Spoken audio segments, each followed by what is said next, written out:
বিসমিল্লাহির রহমানির রহিম।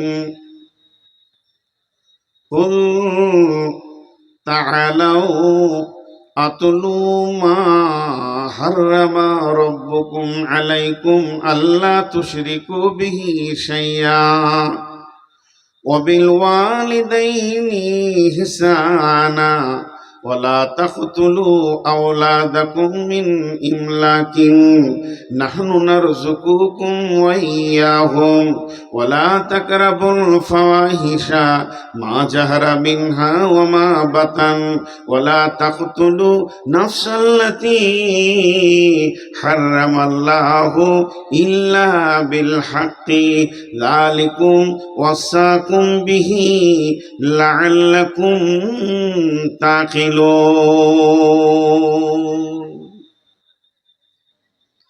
আল্লাহ পাঁচটা ওসিয়ত করলেন এই আয়াতে। আল্লাহ বলছেন, নবী হে, আমার কালাম পাককে তেলাওয়াত করে শুনিয়ে দাও, আমার বান্দাদেরকে বলে দাও আমি স্বয়ং আল্লাহ তাদেরকে পাঁচখানা ওসিয়ত করছি। এক নম্বরে তারা যেন আমার সঙ্গে কাউকে শিরক করবে না। দুই নম্বরে তারা মা বাপের সঙ্গে ভালো ব্যবহার করবে। তিন নম্বরে তারা যেন নিজের সন্তান নিজে কেটে ফেলে না দেয়। পৃথিবীতে কেউ পেয়েছেন যে মা বাপ ছেলেকে কেটে ফেলে দেয়? খেতে দিতে পারবো না, অভাব সংসার, চারটা ছেলেকে জবাই করে ফেলে দিই? জি না। কিন্তু আল্লাহ বলছেন, মানে রহস্য লুকানো আছে। আলা তাকতুলু আওলাদাকুম মিন ইমলাকিন নাহনু নারযুকুকুম ওয়া ইয়্যাহুম। তাদেরকে বলে দিও তোমরা খেতে দিতে পারবে না, এই জন্য সন্তান কতল করবে না। সন্তান তো তোমার নয়, তার আগে সে আল্লাহর বান্দা, একে তুমি খেতে দিয়ে দেওয়ার ভয় করেইও না। আল্লাহ বলছেন, নাহনু নারযুকুকুম ওয়া ইয়্যাহুম, রুজি তো আমি দিয়ে থাকবো, তবে তোমাদের কাটার কোনো দরকার নাই। সন্তান কাটা মানে লাইগেশন করা, একবারে পেট কেটে দিয়ে সন্তান আসার রাস্তাটা বন্ধ করা। তারপরে আল্লাহ বলছেন, বলো ওয়ালা তাকরাবুল ফাওয়াহিশা মা জাহারা মিনহা ওয়া মা বাতান।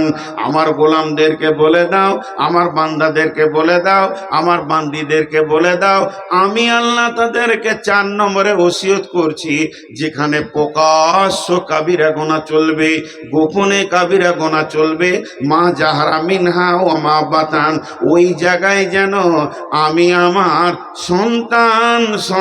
আমি আমার বান্দা বান্দিকে দেখতে না পাই।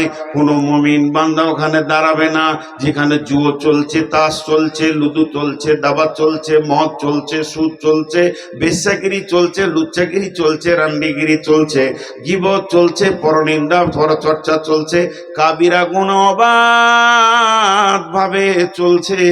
ওই জায়গায় যেন আমার বান্দা বান্দি না দাঁড়ায়। ওয়ালা তাকতুলু নাফসাল্লাতী হারামাল্লাহু, আমার 5 নম্বর ওসিয়ত হলো তাদের জন্য আমি হারাম করে দিলাম, একটা মানুষ আর একটা মানুষকে যেন কতল না করে দেয়, না কেটে ফেলে দেয়। জালিল্লা বিল হাক্কি, হকের সঙ্গে কাটা যাবে। তার মানে 3 জনকে ইসলাম ছেড়ে দিয়েছে। মুসলিম যদি টাকার লোভে অন্য জাতিতে চলে যায়, মুরতাদকে কতল করে দাও। আর বিয়ের পর জেনা ব্যভিচার করলে তাকে রজম করে দাও, কতলের পরিবর্তে কতল। এই আইনগুলো আজও কোরআনে থেকে গেছে। সমাজ বসবে, সরকার সাথ দেবে, তারপরে সামাজিকভাবে শাস্তিগুলো দেওয়া যাবে। তাছাড়া একটা মানুষ আর একটা মানুষকে যেন কতল না করে। ওয়ালা তাকতুলু নাফসাল্লাতী হারামাল্লাহু ইল্লা বিল হাক্কি। তাহলে 5টা গুনেলেন। 1 নম্বরে শিরক করবে না, 2 নম্বরে মা বাপকে কষ্ট দেবে না, 3 নম্বরে সন্তান কতল করবে না, 4 নম্বরে তারা ফাহেসা কাজের কাছে যেখানে কাবিরা গোনা হবে ওই জায়গায় দাঁড়াবে না, আর 5 নম্বর ওসিয়ত হলো মানুষ হয়ে মানুষ কতল করবে না। এই 5টা কথা বলার পর আল্লাহর মিষ্টি ভাষাটা কেমন দেখেন। জালিকুম ওয়াসাকুম বিহি লাআল্লাকুম তাকিলুন। গোলাম রে, আমি তোদেরকে ওসিয়ত করলাম, যদি তোদের বিবেক থাকে তো বুঝে নিবি। এই 5টা ব্যাখ্যা যদি করতে যাই, প্রতিটাতে বিপদ আছে, প্রতিটাতে বিপদ আছে, প্রতিটাতে বিপদ আছে। কেউ যদি আল্লাহর ওসিয়ত না শুনে ওই দিকে যদি চলে যায়, প্রত্যেকটা পদে পদে সে দুনিয়া আখিরাতে বিপদে যাবে। দ্বিতীয় আয়াতে কি বলেন আল্লাহ? দ্বিতীয় আয়াতে বিসমিল্লাহির রহমানির রহিম, ওয়ালা তাকরাবু মালাল ইয়াতীমি ইল্লা বিল্লাতী হিয়া আহসান হাত্তা ইয়াবলুগা আশুদ্দাহু ওয়াউফুল কাইলা ওয়াল মিজানা লা নুকাল্লিফু নাফসান ইল্লা উসআহা ওয়া ইযা কুলতুম ফা'দিলু ওয়ালাউ কানা যা কুরবা ওয়া বিআহদিল্লাহি আওফু যালিকুম ওয়াসাকুম বিহি লাআল্লাকুম তাযাক্কারুন। 1 নম্বরে তোরা এতিমের মাল ভক্ষণ করবি না। এতিমের মালে এত রিয়াকশন আছে, 33 লাখ ভোল্টের থেকেও খতরনাক জিনিস হলো এতিমের মাল। এতিমের মালকে জাহান্নামের আগুনের সঙ্গে তুলনা করা হয়েছে। এতিমের মালে হাত দেওয়া আর জাহান্নামের আগুনে হাত দেওয়া, এই 33 লাখ ভোল্ট লয়, কয়েক কোটি ভোল্টে হাত দেওয়া বরাবর। তার মানে হচ্ছে এতিমের মালের ব্যাপারে আল্লাহ বলছেন, ইন্নাল্লাযীনা ইয়াকুলুনা আমওয়ালাল ইয়াতামা যুলমা ইন্না ইয়াকুলুনা ফী বুতুনিহিম নারা ওয়া সায়াসলাউনা সাঈরা। পৃথিবীতে এতিম অনেক রকম আছে। আজকে আমার বিবি মারা গেল, কথার কথা বলছি, ভাবিয়েন না যে কঠিন লোক বিবিকে কবর দিয়ে জলসা করতে এসছে। বিবি মারা গেল, তাকে কবরে শুইয়ে দিলাম। তার পেটে আল্লাহ আমাকে 2টি নিয়ামত দিয়েছিল, ছোট ছোট, একটা 2 বছরের, একটা 1.5 বছরের। সেই 2টি বাচ্চা আমাকে সে দিয়ে চলে গেল কবরে। আজকে কবরে নামিয়ে এলাম, আজকে বুধবার তাকে কবরে শুইয়েছে, কাল বৃহস্পতিবার আমি নতুন বিবি বিছানায় নিয়ে এলাম। এবারে এতিমের মাল তসরুপাত হচ্ছে। এই বিবির খাটে ওই বিবিকে শোয়াতে পারবো না, কারণ ওই খাটটা মেরাসে ভাগ হয়ে গেছে আমাদের 3 জনার। ওর বেটা বেটি, আমি স্বামী হিসেবে ভাগ পাবো। তাহলে এই বিবি আমার শ্বশুর বাড়ি থেকে ড্রেসিং টেবিল এনেছে, আমার দ্বিতীয় বিবি ব্যবহার করতে পারবে না, কারণ মেরাস ওর ওখানে নাই। অনেক ভেজাল আছে। যে আল্লাহ বলছে যে জোর করে করিস, আজকে তার মাকে কবরে দিয়ে এলি, কালকে ছেলেগুলো তোর গালে চুমা খাচ্ছিলি আর তু খাচ্ছিল, ওরে আমার সোনা রে, ওরে আমার মানিক রে। আর যখনই সদমা চলে গেল, ওগুলো ছাগল কুকুরের বাচ্চা হয়ে গেল রাস্তায়, ওদেরকে দেখার কেউ নাই। এই এতিম তার মালের ব্যাপারে সে কিছুই খোঁজ রাখে না। এটা একটা এতিম। আবার এরকমও এতিম, আমার ছোট ভাইটা মোটরসাইকেল চালাতে যে অ্যাক্সিডেন্ট করে মরে গেল, কবরে নামিয়ে দিলাম আমরা 2 ভাই। বাপ আমাদেরকে 30 বিঘে জমি দিয়ে গেছে, আমরা পরবর্তীকালে আরো 20 বিঘে কিনেছি। তখন এবার আমার ভাতিজারা হয়ে গেল এতিম। বড় চাচাকে বিশ্বাস করছে, চাচা আমাদের আলেম মানুষ, ভালো লোক। পরবর্তীকালে ভাগে যখন বসেছি, যেটা কিনেছি 20 বিঘে, সেটা 10 বিঘে 10 বিঘে 2 ভাইয়ের হবে। কিন্তু ভাতিজাদেরকে বলছি, তোর বাপের টাকা ছিল না তো, একটু কম হবে, মানে আমার 15 বিঘে, ওর 5 বিঘে। এই যে এতিমের মালকে খাওয়া, এতিমের মাল খাবে না।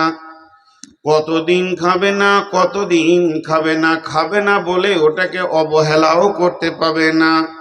ওইটাকে গুছিয়ে সংরক্ষণ করে রাখতে হবে তোমাকে কতদিন, কতদিন হাত্তা ইয়াবলুগা শুদ্দাহু, যতদিন তারা ব্যাচিলিয়ার না হয়েছে, তাদের মাল সম্পর্কে খোঁজ না রেখেছে।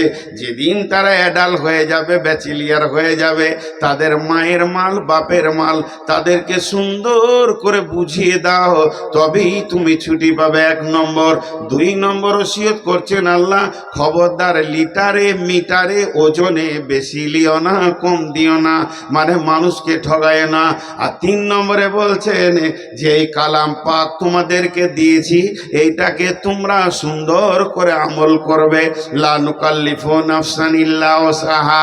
আর 4 নম্বরে বলছেন ওয়াইদা কুলতুম ফাদিলু, যখন তুমি কোনো বিচারে বসবে, কোনো জায়গায় ঝগড়া হয়ে গেছে, বিচার করতে যাবে, ওয়ালাউ কানা দা কুরবা, সেখানে তুমি ইনসাফ কথা বলবে, বেইনসাফি কথা বলবে না, যদিও তোমার নিকট আত্মীয় হয়।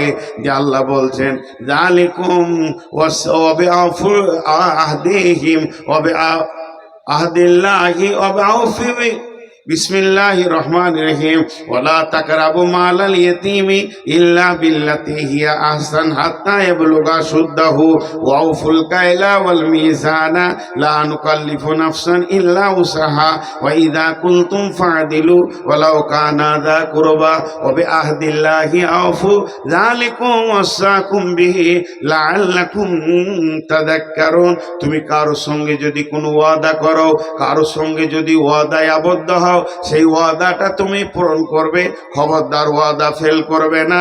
আমি আল্লাহ ওসিয়ত করছি, যদি তোমরা আমার কথাটা স্মরণ রাখো তো কাজে লাগবে। আল্লাহর গুলো খুব শটে শটে বলে নিলাম। 3 নম্বর আয়াতে আল্লাহ বলছেন ওয়ান্না হাজা সিরাতি মুস্তাকিমা, এটা সব থেকে বড় ওসিয়ত। ওয়ান্না হাজা সিরাতি মুস্তাকিমা, হে যুগের লোক, আমি 5টা 10টা কথা বললাম তোমাদেরকে, হে আমার গোলামের দল তোমরা শোনো, হে আমার বান্দির দল, বান্দার দল, আমি যে 10টা কথা বললাম, এই 10টা কথা কি জানো? হাজা সিরাতি মুস্তাকিমা ফাত্তাবিউহু ওয়ালা তাত্তাবিউ সুবুলা, এইটাই হচ্ছে জান্নাতের রাস্তা।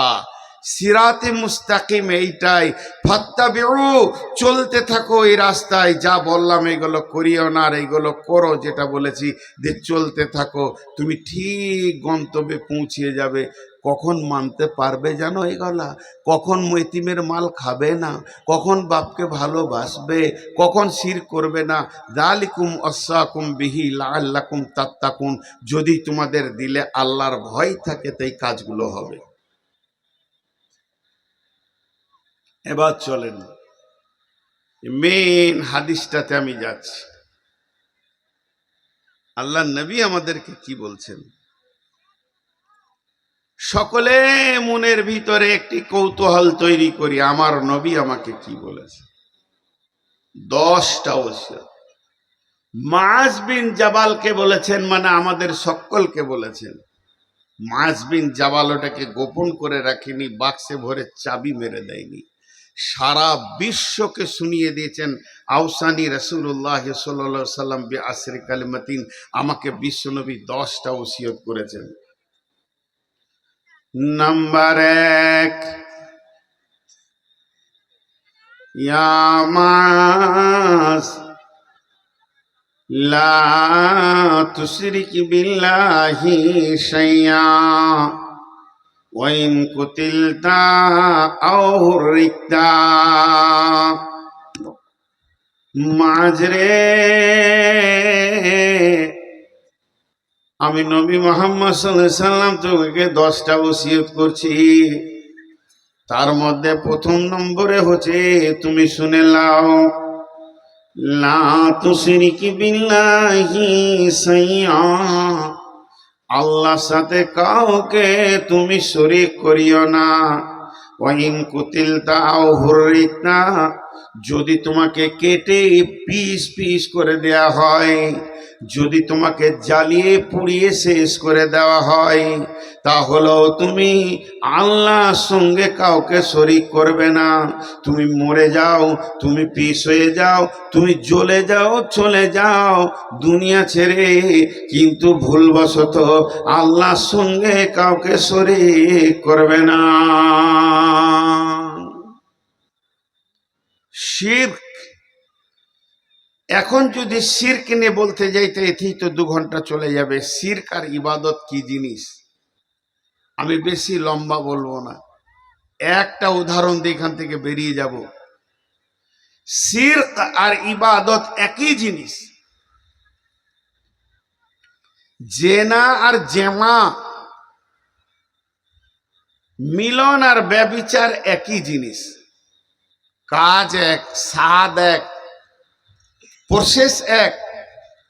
মিলনে একটা নারী একটা পুরুষ লাগবে, ব্যভিচার করতে গেলেও একটা পুরুষ একটা নারী লাগবে। স্বাদ এক, প্রসেস এক, একটা হলো হালাল, একটা হলো হারাম, একটাতে আছে নেকি, একটাতে আছে গোনা। তেমনি শিরক আর ইবাদত একই জিনিস। আল্লাহর কাছে চাওয়ার নাম ইবাদত, আল্লাহ ছাড়া গায়রুল্লাহর কাছে চাওয়ার নাম হলো শিরক। আল্লাহর উপরে ভরসা করার নাম হলো ইবাদত, আল্লাহ বাদ দিয়ে কারো কাছে ভরসা করার নাম হলো শিরক।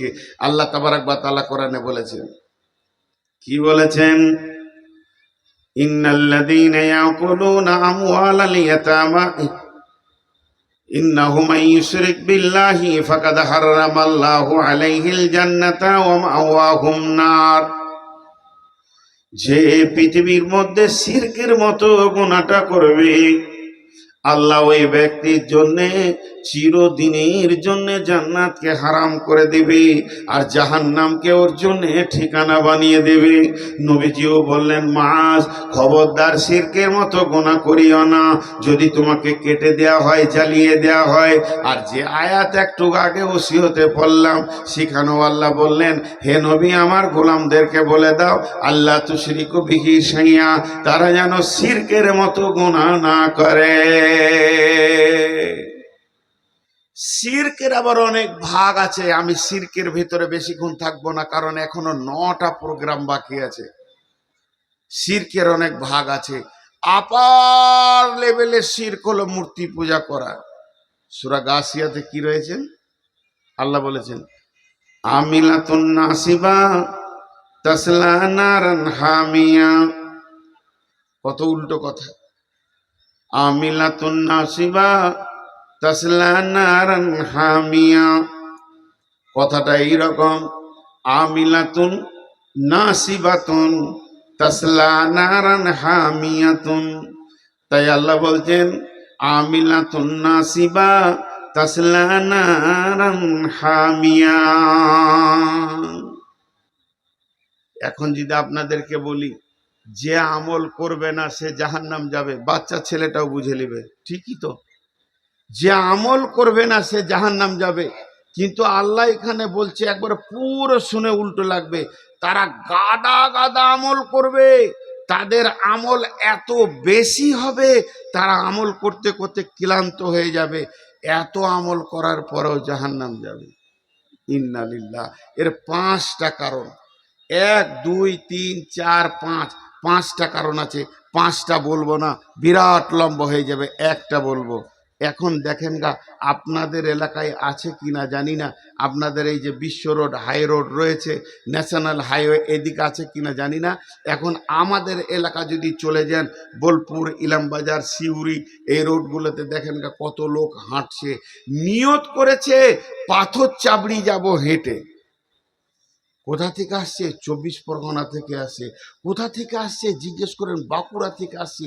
কোথা থেকে আসছি? মেদিনীপুর থেকে আসছি। সেই নারী পুরুষ শিশু দল বেঁধে হাঁটছে। একদিনে পারবে? হাঁটতে হাঁটতে ক্লান্ত হয়ে আমাদের ভেদিয়ার বর গাছের নিচে সব রাতে পড়ে আছে। আবার কখন ঘুম ভাঙবে, আবার হাঁটবে। 5 দিন 7 দিন 10 দিন পর নেকির উদ্দেশ্যে পাথর চাবড়ি পৌঁছাবে। এদের জন্য আল্লাহ বলছেন, আমিলাতুন নাসিবা তারা আমল করতে করতে করতে করতে ক্লান্ত হয়ে যাবে। তাদের আমলটা এমন হয়ে যাবে তাসলা নারান হামিয়া, তাদের আমল তাদেরকে জাহান্নামে নিয়ে চলে যাবে। তার মানে শিরক এত ভয়ানক জিনিস। ওই জন্য আল্লাহ তাবারক ওয়া তাআলার নবী বললেন, মাঝরে বলবো তো শিরকের মতো গুনাহ যেন করিও না। শিরক হলো এত খাতারনাক, শিরক হলো এত বিপদের জিনিস, ওই গুনাহ তুমি করবে না, তাহলে আর আল্লাহর সঙ্গে সম্পর্ক থাকবে না। একটা গেল 10টার মধ্যে। এবার নাম্বার 2, হযরতে মুআজ বিন জাবালকে বলছেন, ইয়া মুআজ ওয়ালা তাওয়াক্কালনা ওয়ালিদাইকা ওয়ালা তাওয়াক্কালনা ওয়ালিদাইকা ওয়াইন আমারাকা আন তাখরুজা মিন আহলিকা ওয়া মালিকা। মাঝরে খবরদার, মা বাপকে ধুমকে কথা বলিও না, মা বাপের ওপরে চড়াও করে কথা বলবে না, মা বাপের সঙ্গে ভালো ব্যবহার করবে।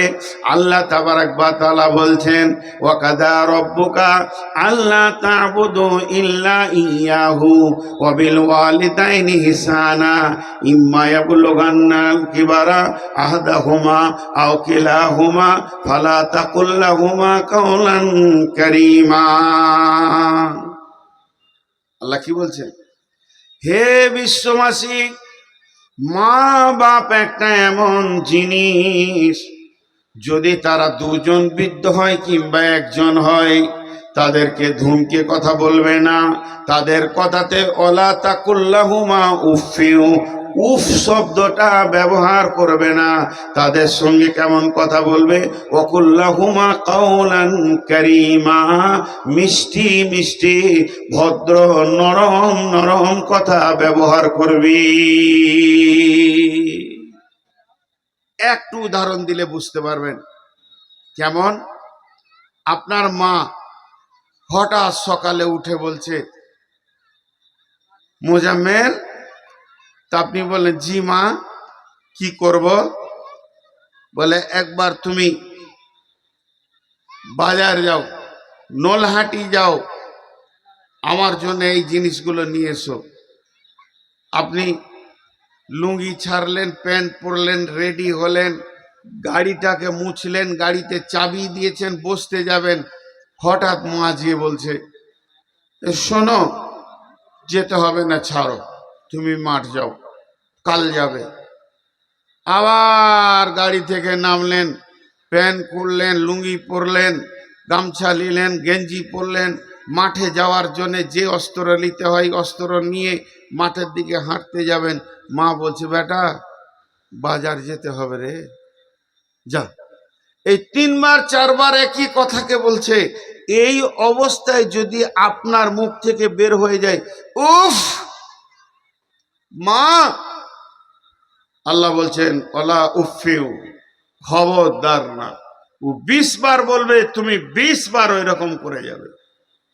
খবরদার, তোমার উহ বলা চলবে না। এর নাম মা, এর নাম আব্বা। এই আল্লাহ তাবারক ওয়া তাআলা বলছেন, ফালা তাকুল্লাহুমা, তাদেরকে বলিও না উফিউ, উফ শব্দ বলিও না বিরক্ত হয়ে। ওয়ালা তানহারহুমা, ধমকি দিও না। ওয়াকুল্লাহুমা কাওলান কারীমা, আর তাদেরকে তোমরা মিষ্টি মিষ্টি কথা বলবে। হযরতে জাবের রাদিয়াল্লাহু তাআলা আনহু বলছেন, ওয়ান জাবেরিন রাদিয়াল্লাহু তাআলা আনহু قال قال رسول الله صلى الله عليه وسلم من سلس كنا فيه يسر الله حتفه ويدخله جنته। হযরতে জাবের রাদিয়াল্লাহু তাআলা আনহু বলছেন, পৃথিবীর বুকে যে 3টি আমল করে যাবে, এই 3টি আমল এমন আমল, একটাও করলে এই ফজিলতটা পাবে। কি ফজিলত পাবে? তার মওত হবে হাসানে, আর হাসতে হাসতে জান্নাতে যাবে। সেই তিনটি আমল কি? 1 নম্বর কমজোরকে সাহায্য করা, 2 নম্বর কাজের লোকের সঙ্গে ভালো ব্যবহার করা, লিভারের সঙ্গে ভালো ব্যবহার করা, আর 3 নম্বর হলো মা বাপের সঙ্গে সুন্দর হৃদয় দিয়ে ভালোবাসা ব্যবহার করা।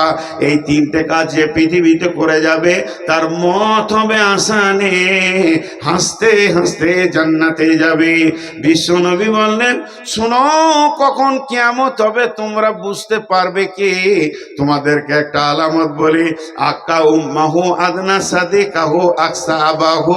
যেদিন বাপকে ধুমকে কথা বলবে, ছেলেরা বাপকে রাখালের মতো ব্যবহার করবে, কার বাড়ির কাজের লোকের মতো ব্যবহার করবে, আর মেয়েরা মাকে বাড়ির কাজের মেয়ের মতো ব্যবহার করবে।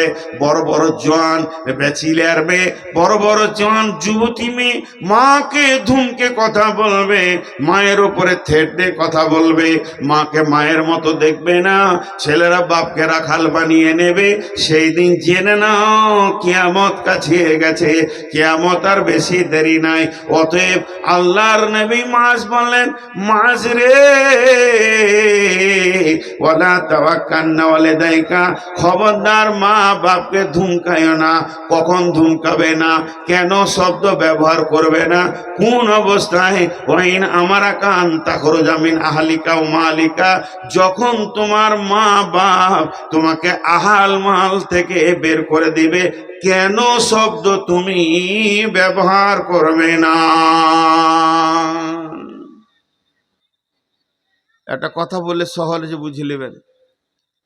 বেলা 10টার সময় আপনাকে ডাকছে মা, মা কিংবা আব্বা ডাকছে, শফিকুল, জি মা, জি আব্বা, এখানে নাই, ঝগড়া নাই, ঝামেলা নাই, কাজিয়া নাই, মারামারি নাই, কাটাকাটি নাই, চিল্লাচিল্লি নাই। ভালো মনে মা আব্বা ডাকলো, ডাকার পরে বলছে, তুই কাপড় চুপড় ছেড়ে দে, একটা গামছা পরে লে, তোর ছেলে বউ বিটি যা আছে থাক, ঘর থেকে বেরিয়ে যা। লে মজা খামকা। তো আল্লাহ রসুল বলছে, মুখটা তুই বন্ধ করে লে, একবার আঠা দেওয়ার মতো, ফেবিকুইকের মতো, চুপ করে লে, সুসুর করে বেরিয়ে। কেন যাব? ওয়ালা তাওয়াক্কালনা, চলবে না। জি ভাই, মা কাকে বলে? মা কাকে বলে? আব্বা কাকে বলে? এদের ঋণ শোধ করা যাবে? একটা যুবক এমান বাড়ি, ও নিয়ত করেছে আমি হজ করতে যাব, হজ। সেই যুগে হেঁটে যেতে হতো। আমার বেটির দল হজের নিয়ত করেছে, যে গাঁয়ের লোককে দেখা করছে, চাচা আসসালামু আলাইকুম, দোয়া করবেন, ফুফা সালাম আলাইকুম, বড় ভাই আসসালামু আলাইকুম, ও খালু সালাম আলাইকুম, আমি আজকে হজে চলে গেছি। নিয়ত করেছে শেষকালে মাকে দেখা করব, মায়ের দোয়া নিয়ে হজে যাব। বুড়ি মা দিয়াল ছাড়া উঠতে পারে না, লাঠি ছাড়া উঠতে পারে না, দুজন না ধরলে ওর দাঁড়ানোর ক্ষমতা নাই, চোখে দেখে না, একরকম কোনো রকম বুঝতে পারে যে এটা দিন আর রাত, এমন অবস্থায় জীর্ণ শীর্ণ হয়ে শীতে রোদে চুপ করে বসে আছে বুড়ি। বেটা গিয়ে বলছে, মা। মা বলল, কি রে বেটা? তখন উত্তরে বলছে, মা তুমি তোমার সোনা মানিকটার মাথায় হাত দিয়ে একবার দোয়া করে দাও। মা বলছে, কিসের দোয়া নিবি রে বেটা? তখন বলছে, মা আমি নিয়ত করে নিয়েছি এবছর হজ করব, তা আজকে না বেরোলে আমি হজ ধরতে পারবো না। এমান থেকে আমাকে কম করে 1-1.5 মাসের রাস্তা হাঁটতে হবে, 10 দিনের রাস্তা হাঁটতে হবে, 20 দিনের রাস্তা হাঁটতে হবে। এই রাস্তা অতিক্রম করে গিয়ে আমি আল্লাহর ঘরে পৌঁছাবো। হজের নিয়ত করেছি, মা তুমি দোয়া করে দাও। মা কি বলে দিলে দেখেন, দুয়ার জায়গাতে মা কি বলছে? মা বলছে, বেটা আমিও আল্লাহর ঘর দেখব, আমিও আল্লাহর ঘর দেখব। যুবকটা বলছে বাড়িতে একটা চাদর ছিল, চাদরটা নিয়ে মাকে দিয়ে, মায়ের পিঠে দিয়ে, আমার পিঠ দিয়ে মাকে পিঠের সাথে বুকে চাদরে বেঁধে নিলাম, চ তোকে নিয়ে যাব। এতটা রাস্তা মাকে পিঠে করে নিয়ে যেছে যুবকের দল। হে আমার বাপজি, সোনামানিকের দল, আমার বেটার দল, আমার বাপের দল, হাত জোরহাত করে বলছি একটু খেয়াল করি। মাকে নিয়ে মক্কায় পৌঁছালো, হজের যত কাজ ছিল করলো, মিনা গেল, আরাফাত গেল, মিনা গেল, মুজদালিফা গেল, সমস্ত হজের কাজ শেষ করে এবার বিদায়ের পালা। রসুলকে দেখা করতে গিয়েছে, দে বলছে ইয়া রাসূলুল্লাহ, আমার ঘটনাটা আপনাকে না শুনিয়ে আমি বাড়ি যাব না। গায়ের লোককে সালাম করলাম, সবাই দোয়া দিল, বিদায় দিল। মাকে সালাম করতে গেলাম তো মা বললে, বেটা আমিও আল্লাহর ঘর দেখব। আমার মাকে পিঠে করে ইমান থেকে এই পর্যন্ত নিয়ে এসে আমি হজ সম্পূর্ণ করে আবার মাকে পিঠে করে নিয়ে দেশে ফিরছি।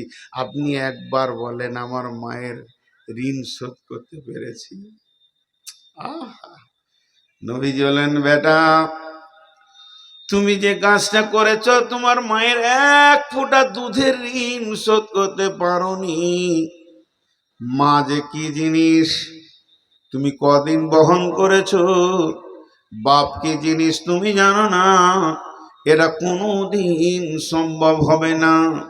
মায়ের ঋণ একটা ছেলে কোনোদিন খতম করতে পারে না। বিশ্বনবী বললেন, এই জন্যে ও যুবকের দল, ওরে যুবতীর দল, যুবতীরা তো মা বাপের দায়িত্বে থাকে না, শ্বশুর শাশুড়ির দায়িত্বে পড়ে যায়। তো ওটাই হলো মা, ওটাই হলো বাপ। স্বামীকে এমন কথা বলো না যেন তোমার স্বামী তোমার চোখের সামনে জাহান্নামের লকড়ি হয়ে যায়। অতএব বিশ্ব নবী বলছেন, মা বাপের সঙ্গে ভালো ব্যবহার করো। আপনাদেরকে একটা এক লাইনের উপন্যাস শোনাবো। উপন্যাসটা অনেক বড়, খালি এক লাইন বলবো। উপন্যাস, এটা হাদিস লয়, এটা কোরআন লয়, এটা তফসির লয়, মানুষের হাতের কলমের জোর। এটা ইতিহাসও লয়, কোথাও ঘটেনি, কিন্তু এমন ভাবে লিখেছে মনে হচ্ছে সত্য ঘটনা। এই এই তোর এত বড় সাহস কি করে? হ্যাঁ, এমন মারবো তো লাঠুর মতো ঘুরবি। এত বেয়াদব ছেলে এখানে আছে। আমি পানি ছাড়া বক্তব্য রাখতে পারি না, আমার পানি নেবো আবার দাদাগিরি করতে এসছে এখানে। আজীব জায়গাটা। এদিকে আবার ক্যামেরা নিয়ে ফ্যাচড় ফ্যাচড় করছে। কত ছবি লিয়ার ওর ইচ্ছা। শালা যখন যুবক ছিলাম তখন কেউ লাইনি, তখন মনটা সুরসুর করছিল, ছবি লিবি তেলে। তোদের ঘরে কাউ থাকে তা দিবি আমাকে, তখন লাইনি। এখন বুড়ি হয়ে গেছি, চুল দাড়ি পেকে গেল, বলছি ছবি লিব। আজীব ব্যাপার। খবরদার রেখে দিকে আসবি না তুই, তোকে শেষ করে দেবো। তো মা আর আব্বা একটু ধ্যান দেন, উপন্যাসটা শুনেন। যখন কোনো যুবক যুবতী প্রেম করে, খারাপ নেবেন না, মনে থেকে বলছি খারাপ নেবেন না, তো মেয়েটা খালি চাই আমাকে বিয়েটা করে নে, আর ছেলেটা খালি চাই আমি ভোগ করে নিয়ে ছেড়ে দেব। এই মাঝে একটা কথা বলবো, যতটি মেয়ে এখানে আছে আজকে, যে বয়সের হোক, আমার থেকে বড় হোক আর ছোট হোক, সবটিকে আমি 1 মিনিটের জন্য আমার সম্পর্কে বেটি বলছি। আমি আপনাদের বাপ, বাপের হক আছে নিজের বেটিকে ওসিয়ত করা। একটা ওসিয়ত আমি নিজে করছি, ওসিয়তের বক্তব্য চলছে তাই করছি। এই উদাহরণটা আপনাদেরকে দিছি, আমার বেটিদেরকে দিছি। আমি আপনি বলবো না, তুমি করে কথা বলবো। হে আমার বেটি, তোমরা কান করে শোনো। আজকে রাত্রে তোমাদের নূর মোহাম্মদ হলো আব্বা, তোমাদের আব্বা তোমাদেরকে একটা কথা বলছে। আমি তোমাদের বাপ তোমাদেরকে একটা কথা বলছি, শুনে যাও। একটা হলো শালপাতা, একটা হলো কড়ির থালা। এই উদাহরণটা তোমাদেরকে দিচ্ছি। কড়ির থালা বুঝেন তো? চীনামাটি কড়ির থালা বুঝেন কি না? আরে হ্যাঁ না বলেন তো বুঝবো। আপনাদের দেশে কি বলে? চীনামাটি কড়ির থালা, দেখতে অনেক সুন্দর। আর একটা হলো এই যে কাগজের পাতা। কাজ কি? দুটাই এক কাজ। এটাতেও ভাত খায়, ওটাতেও ভাত খায়। যখন খানেওয়ালা বসে, থালাটাকে দূরে থাকলে কাছে নেয়, ময়লা থাকলে ঝেড়ে দেয়, নরম করে ওর গায়ে হাত বুলায়, পাতাটাও কাছে টানে, পাতাও আনন্দ হয় আমাকে কত ভালোবাসছে, কোলের কাছে টানছে। তার গায়ে ময়লা থাকলে ছেড়ে দেয়, সেখানে ভাত খায়। কিন্তু পাতাতে যখন ভাত খোয়া হয়ে যায় তখন পাতাটা কোথায় দেয়? এমনি করে গুটিয়ে নিয়ে যে নোংরা জায়গায় ছুঁড়ে দেয়। আর কড়ির থালাতে যদি ভাত খাওয়া শেষ হয়ে যায় ওটাকে সার্ফে দিয়ে সাবান দিয়ে ভালো করে ধুবে, যে আবার বাড়িতে শোকেস কিনে রেখেছে আলমারিতে এমনি করে রাখবে, নিজে গরম ভাতটা খেয়ে দুপুরবেলায় একটু খাটে শুবে, ফ্যানটা চালিয়ে দিয়ে খাটে ওই দিকে তাকিয়ে তাকে দেখবে থালাটা, মনে আনন্দ পাবে, ওকে দেখে আনন্দ পায়, ওকে রেখে রাখে, ওকে সেবা করে, ওকে ধুই, ওকে মুছে, আর এইটাকে খোয়া হলে ছুঁড়ে ফেলে দেয়। তেমনি হলো স্ত্রী আর প্রেমিকা। প্রেমিকা হলো এই কাগজের থালা, খালি চাটতে যতক্ষণ, চেটে লিবে তোকে ছুঁড়ে ফেলবে। আর স্ত্রী হলো ওকে ব্যবহার করবে, ওকে কাপড় দেবে, সাবান দেবে, কাছে রাখবে, চোখে ভরে দেখবে, জানে শান্তি পাবে। তো এই দুটি জিনিস হে আমার বেটি, বললাম স্ত্রী হও, বাপ মাকে সঙ্গে করে নিয়ে কোনো ছেলের স্ত্রী হও, কিন্তু প্রেমিকা হইও না। এখন চলে এসছে পাশ্চাত্যের কালচার, এখানে গার্লফ্রেন্ড বয়ফ্রেন্ড, এই ফ্যান ফ্যান ফ্যান ফ্যান করতে করতে ফ্যান ফ্যানে নিতে শেষ হয়ে গেল সব। তো এই কথাটা বাদ দেন, এবার চলেন। দুটি যুবক একটা যুবতী পার্কে বসে আছে, মা কি জিনিস এটা আমি বলছি। তা মেয়েটা খালি বলছে তুমি আমাকে ভালোবাসো না আর কাউকে ভালোবাসো। ওর সন্দেহ হচ্ছে এ ছেলে যখন আমাকে ভালোবাসতে পারে তাহলে আরো কাউকে ভালোবাসে। আর ই খালি ঘন ঘন বলছে খেপি রে, তুই ছাড়া আর কেউ নাই জীবনে, তুই আমার সব, এই বারবার বলছে। তখন বলছে দেখো তুমি আর একটা মেয়েকে ভালোবাসো, দেখ তুই ছাড়া আমার কেউ নাই। আহা, তখন এই মেয়েটা বলে ফেললো, আমি বলবো কি সেই মেয়েটাকে? যুবকটা বলছে বলো। মেয়েটি বলে দিল তোমার মা। তোমার মা মানে বুড়িটা, যেটা অচল পৃথিবী থেকে এবার চলে যাবে দুনিয়া থেকে, আর কটা দিন বেঁচে আছে ওই মায়ের নাম করে দিল। উপন্যাস বলছি, আবার বলছি উপন্যাস, এটা হাদিস বলে মাথায় নেবে না। তখন ওই যুবকটা একটা দম নিয়ে বলল, খেপি আমি মায়ের থেকেও তোকে ভালোবাসি। কত পাগল হয়ে গেছে। তখন বলছে সত্যি ভালোবাসো? তাহলে আমার একটা কথা শোনো, তোমার মায়ের কলিজা দিতে পারবে আমাকে এইটুকু? দৌড়লো মারিক, হাতে ছিল ছুরি চাকু, বাড়ি ঢুকেছে, বলছে মা। মা দৌড়ে এসে বলছে কি বেটা? যেই বলেছে কি বেটা, বুকে চাকু বসিয়ে দিয়ে ফরফর করে হাড় কটা ফেলে দিল, কলজেটা টেনে বের করে সামান্য কেটে নিয়ে প্লেটে করে নিয়ে দৌড়ছে আর মনে মনে ভাবছে প্রেমিকাকে দেখাবো, প্রেমের গভীরতা বুঝে নেবে, আমি তাকে কত ভালোবাসি, মায়ের থেকেও ভালোবাসি, মায়ের কলজি উপহার দিছি, এই রকম মনে মনে ভেবে ভেবে ভেবে ভেবে পার্কের দিকে দৌড়ছে। আর দৌড়তে দৌড়তে যেই প্রেমিকার কাছে পৌঁছে গেছে, আর মাত্র 20-50 হাত বাকি আছে, এমন সময় একটা ইঁটে টক্কর লেগেছে আঙ্গুলে, আর আঙ্গুলে যেই টক্করটা লেগে গেছে উপর হয়ে পড়ে গেল, ছচ্ছর করে মাটিতে পড়লো, ইট পাথর আছে, বুক ছিঁড়ে গেল, আর প্লেটটা খান খান হয়ে গেল, কলিজার টুকরোটাও 20 হাত দূরে পড়লো। ওই কলিজার ভিতর থেকে আওয়াজ আসে, কলিজার কাটা কাটা কলিজার ভিতর থেকে আওয়াজ আসে, বেটা রে তোর পায়ে লাগলো নাকি বাবা? এর নাম মা। বেটা তোর পায়ে লাগলো বাপ, এর নাম মা। মায়ের ঋণ শোধ করতে পারবেন আব্বা। আহা, বাপ যে কি গাধার বুঝাবো হয়। শীতে গ্রীষ্মে আমার ছেলে ভালো থাকুক, আমার ছেলে সুখে থাকুক, আমার ছেলে একটা অট্টালিকায় থাকুক, বাজারে যে 1 কাপ চা খাবে না, চা যদি খাই বিস্কিটটা খাবে না, না 8 আনা পয়সা 5 টাকা বাঁচবে, আমার ছেলের কিছু হবে। বাচ্চা ছেলে এটা বুঝে না যে আমার বাপ কিভাবে চলছে, বুঝে না বুঝে না বুঝে না। জি একটা ছেলে সাইডে কিছু টাকা জমা করেছে, ব্যবসা করে খাবে। এমন সময় ওর বাপ খবর পেয়েছে। আর ওর বাপের একটা অভ্যাস খারাপ, হাতে টাকা আছে নেই, এখনই টাকা দেন নেই, এখনই টাকা দেন নেই, টাকাও রাখতে পারে না, জমা করতে পারে না। ছেলেটা কোনো রকম জমা করেছে। ও খবর পেয়ে গেছে যে আমার বেটার কাছে কিছু টাকা আছে। তখন বেটাকে ডেকে বলছে, খালেক রে, জি আব্বা তোর টাকাটি দে। টাকা দে মানে এবার ওগুলো খাবো, চায়ের দোকানে খালি পুরি খাবো আর বিস্কুট খাবো, তোর টাকা 3 দিনে উড়িয়ে দেব। ছেলে দেখছে এর হাতে তো টাকা দেওয়া যাবে না, মারলে দৌড় রসুলের কাছে। ঘটনা বলছি, এটা গল্প নয়। নবীজির কাছে গেলেন, নবীজিকে দিয়ে বলছেন, রাসূলুল্লাহ আমার বড় বিপদ হয়ে গেছে। বলে কি বিপদ? বলে আমি কিছু টাকা গোপনে জোগাড় করেছি। এই টাকাটা জোগাড় করার পরও আমার বাপ জেনে নিয়েছে আমার টাকা আছে।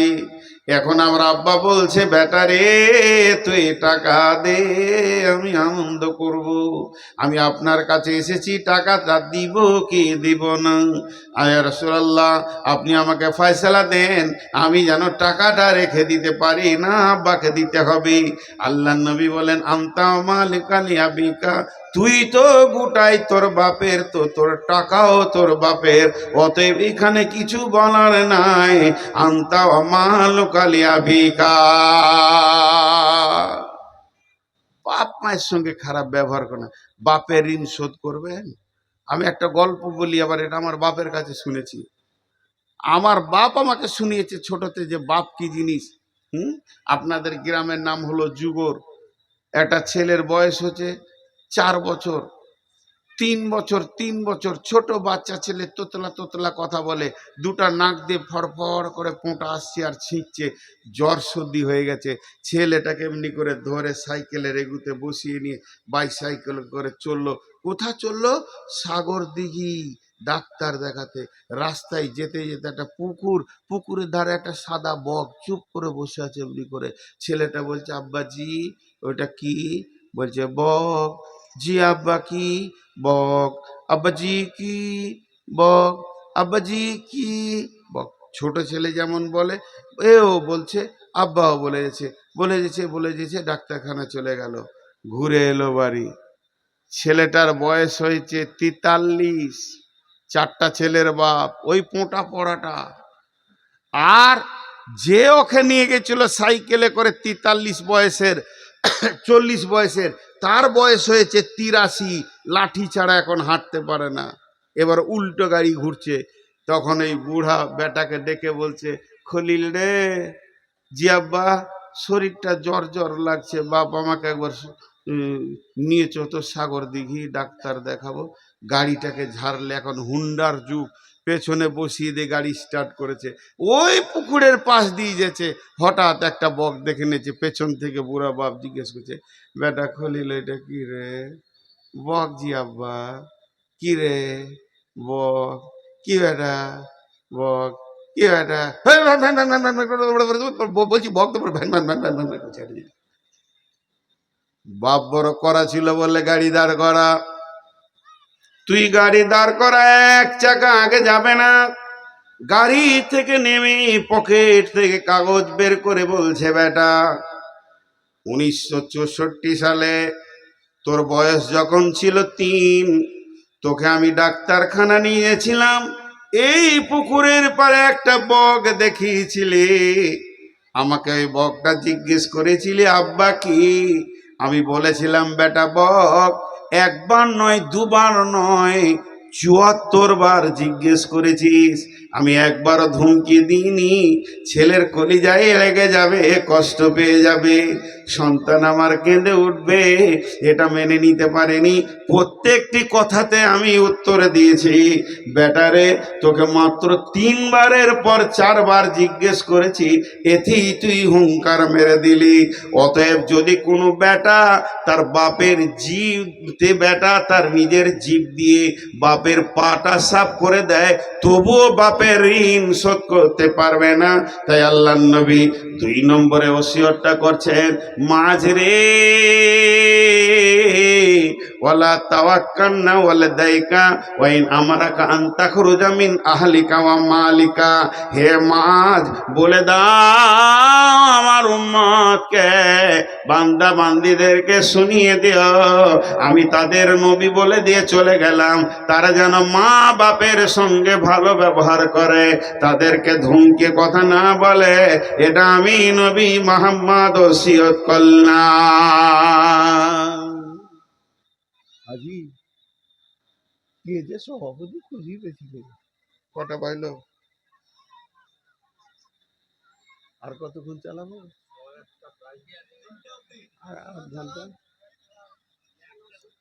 না, শোটা ধৈর্য তোদের সকাল পর্যন্ত, আমি কি রস মেরে যাবো? জি, আপনারা তো চালান বলবেন ভাই, আসলে আমাকে দিতে হতো 12টার আগে, আমি তো রুগী ভাই, বললাম 390 সুগার, এই যে পানি, একটু পানি খাইনি, ওই জিভটা শুকিয়ে যাচ্ছে, তখন এক ফোঁটা লিছি। তাহলে কয় নম্বর হলো? 2 নম্বর হলো। নাম্বার 3 নম্বরটা শুনেন। আল্লাহর নবী বলছেন, লা তাতরুকান্না সলাতা মাকতুবাতান মুতাআম্মিদান ফাইন্না মান তারাকা সলাতা মাকতুবাতান মুতাআম্মিদান ফাকাদ বারিয়াত মিনহু জিম্মাতুল্লাহি। মাজরে, আমার উম্মতকে বলে দিও, তারা যেন জ্ঞান বশত সুস্থ মিজাজে জেনে বুঝে ইচ্ছা করে এক ওয়াক্ত ফরজ নামাজ না ছেড়ে দেয়। যে ব্যক্তি সজ্ঞানে ইচ্ছায় এক ওয়াক্ত ফরজ নামাজ ছেড়ে দিবে, মাত্র এক ওয়াক্ত ফরজ নামাজ ছেড়ে দেবে, ফাকাত বারিয়াত মিনহু জিম্মাতুল্লাহি, ওর সঙ্গে আল্লাহ বান্দা আল্লাহ সম্পর্কটা কেটে যাবে। আল্লাহর কোনো দায়িত্ব ওর উপরে থাকবে না, ওর কোনো দায়িত্ব আল্লাহ নেবেন না। অতএব ফরজ নামাজ যে কোনো হালে যেখানেই থাকি, সফরে থাকে, মাঠে থাকে, ঘাটে থাকে, নামাজ যেন আদায় করে। জি, ফরজ নামাজ ইচ্ছা করে ছাড়া যাবে না।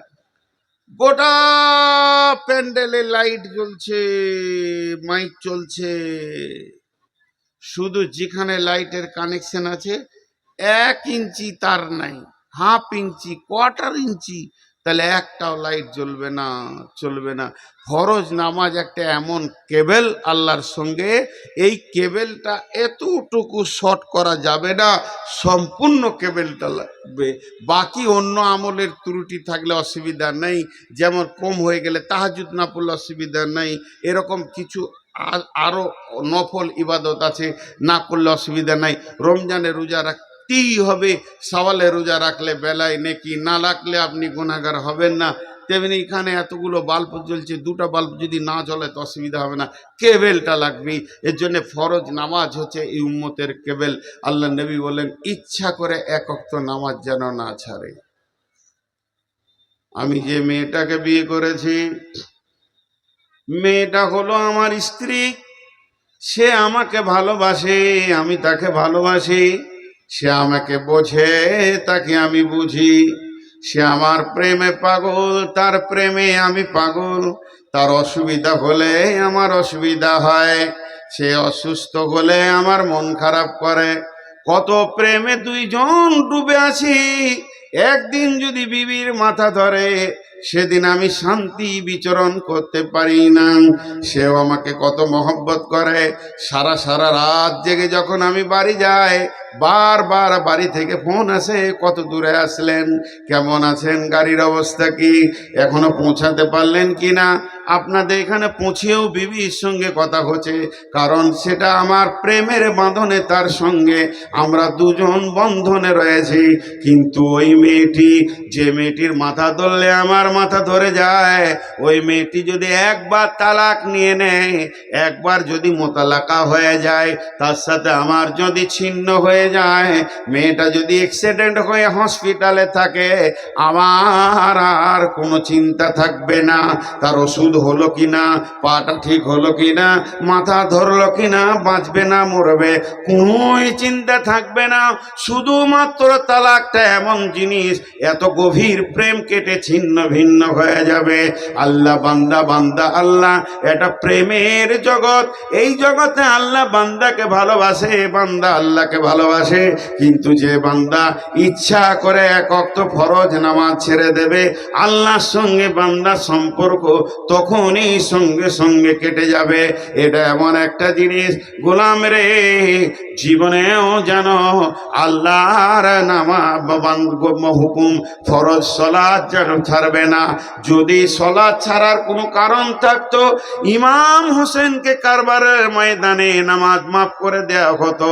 উহুদের, বদরের, হুনাইনের আর তবুকে যত যুদ্ধ হয়ে গেল, খন্দকে, প্রত্যেকটা যুদ্ধে নামাজ মাফ হয়ে যেত। এর মতো বিচলিত সময়, এর মতো টেনশনের সময় সাহাবীদের আর কম ছিল না। সেই কারবালার ময়দানে ইমাম হোসেনকে মাফ করা হয়নি সলাৎ। অতএব আল্লাহর নবী বলছেন, মাঝরে যে হালাতি থাকবে, উজু করে উবুর হয়ে টাইমে পড়ে যাবে। আল্লাহর সঙ্গে বান্দা বান্দা আল্লাহ সম্পর্ক যদি তুমি রাখতে চাও, ইচ্ছা করে এক ওয়াক্ত ফরজ নামাজ ছেড়ে দিও না।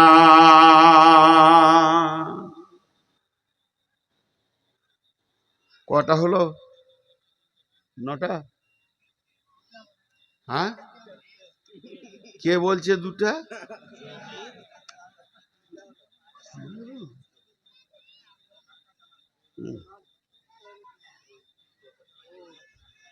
কয়টা হলো? 3টা। নাম্বার 4, লা তাসরিমান্নাল খামরা ফাইন্নাহু রাসুন কুল্লি ফাহিশাতিন।